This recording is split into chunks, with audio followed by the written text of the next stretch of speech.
What's going on, guys? Doing the video on my breadboard power supply, and first off I want to talk about my case. I made it out of wood, and opens and shuts, keeps the breadboard power supply safe in there.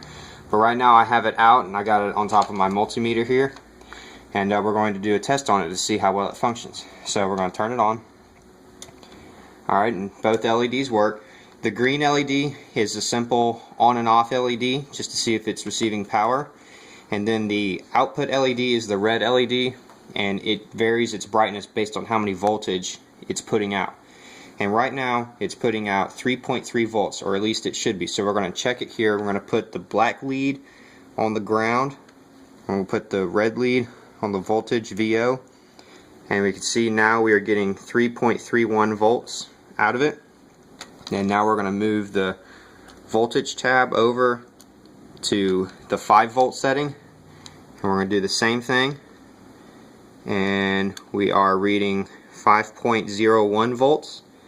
Alright, and then on the last setting we have is an adjustable setting, and notice that the light turns off because it's putting out very little voltage.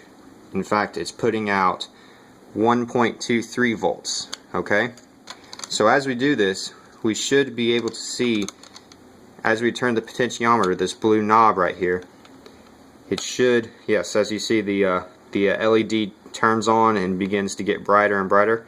So we turned it about a quarter of the way, and now we are measuring 4.31 volts. Okay, and we'll turn it to about halfway, and we are getting 8.07 volts, and the LED has gotten brighter.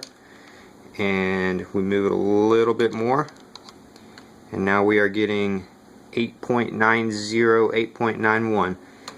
And I think once you move past that halfway point where you get around 8.9 volts, the potentiometer no longer adds voltage to it, because the maximum amount of voltage is flowing through the power supply. So if we turn it all the way up, we should still get 8.91 volts. So that's the maximum amount of power that the power supply can put out. And just to confirm the amount of voltage we're getting, we're going to put the leads on the battery terminals to see how well, or see exactly what kind of voltage is going through it.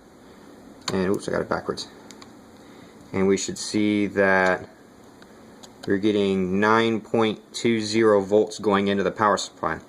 So the power supply loses about 0.3 volts of resistance once you have maximum output. Okay, and yeah, that's my breadboard power supply.